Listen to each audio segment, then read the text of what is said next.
नमस्कार दोस्तों, आपका इस YouTube प्लेटफॉर्म में स्वागत है। जैसे कि आप सभी जानते हैं कि एमपी सेट का नोटिफिकेशन आ चुका है। इसी तर्ज पर एमपीपीएससी सेट 2024 के लिए जो सिलेबस रखा गया है उसके बारे में हम डिस्कस करेंगे। खैर सिलेबस पुराना ही है, इसलिए हमने सीधे वहीं से उठा लिया है। तो जो सिलेबस है, पहला पोर्शन तो हमारा 50 नंबर का रहेगा, जो कि सभी सब्जेक्ट के लिए, जो 21 हमारे सब्जेक्ट में एमपी सेट कंडक्ट करवाया जा रहा है वो तो सभी के लिए कंपलसरी है। और उसमें हमें 40 सामान्य के लिए 40% और रिज़र्व कैटेगरी के लिए 35% अंक का प्राप्त होना अति आवश्यक है। ठीक है। अब उसके बाद अगर हम सेकंड पेपर की बात करें तो सेकंड पेपर में हमें 100 मार्क्स का अपना सब्जेक्टिव रहेगा। जिस भी सब्जेक्ट से हम डाल रहे हैं, जैसे मैं आपके सामने मैथमेटिकल साइंस का लाया हूँ, वैसे ही फिज़िक्स का, केमिस्ट्री का, सोशियोलॉजी का और बायो का, कंप्यूटर साइंस का, लाइब्रेरी साइंस का, तो जितने भी हमारे 21 सब्जेक्ट हैं उन सभी का, योगा का हो गया, तो सभी सब्जेक्ट का इसी तरह से 100 नंबर का अपने स्पेसिफाइड सिलेबस रहेगा। तो अगर मैं बात करूं अपने मैथमेटिक्स की सेकंड पेपर में, तो इसको 4 यूनिट में बांटा गया है। ठीक है, जैसे कि आप सभी देख रहे हैं 4 यूनिट में बांटा गया है। अब अगर हम देखें तो पहले यूनिट में एनालिसिस रखा गया है।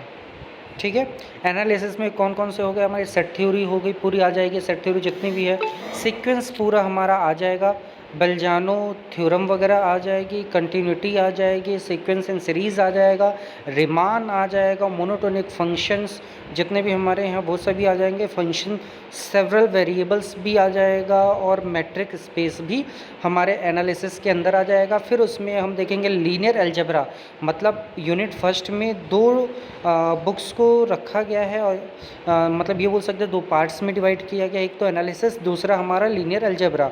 लीनियर अलजेब्रा में बात करें तो वेक्टर स्पेस हो जाएगा, सब स्पेस होगा, लीनियर डिपेंडेंस होगा, बेसिस होगा, डायमेंशन होगा, अलजेब्रा ऑफ लीनियर ट्रांसफॉर्मेशन होगा, अलजेब्रा ऑफ मैट्रिक्स होगा, rank and determinant of matrix, linear equation, eigenvalue, eigenvector, Cayley Hamilton theorem, matrix representation of linear transformation, change of basis, canonical form, diagonal form, triangular form और Jordan form.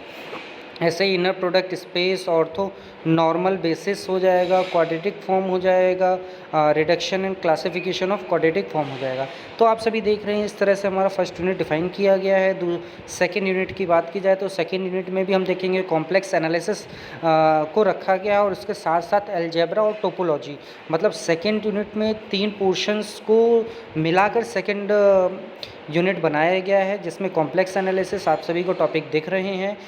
Algebra में देखेंगे तो algebra में भी सभी topic आपको दिख रहे हैं और टोपोलॉजी में दिख रहे हैं। इसी तरह अगर हम थर्ड यूनिट की बात करें तो थर्ड यूनिट में भी हमें ऑर्डर डिफरेंशियल इक्वेशन ODE दिया गया है, फिर पार्शियल डिफरेंशियल इक्वेशन दिया है, न्यूमेरिकल एनालिसिस दिया गया है, कैलकुलेशन ऑफ वेरिएशंस दिया गया है, लीनियर इंटीग्रल इक्वेशन दिया है, क्लासिकल मैकेनिक्स दिया गया है। तो थर्ड यूनिट को अगर हम देखें तो हमारा 6 पार्ट्स में डिवाइड करके थर्ड यूनिट को रखा गया है।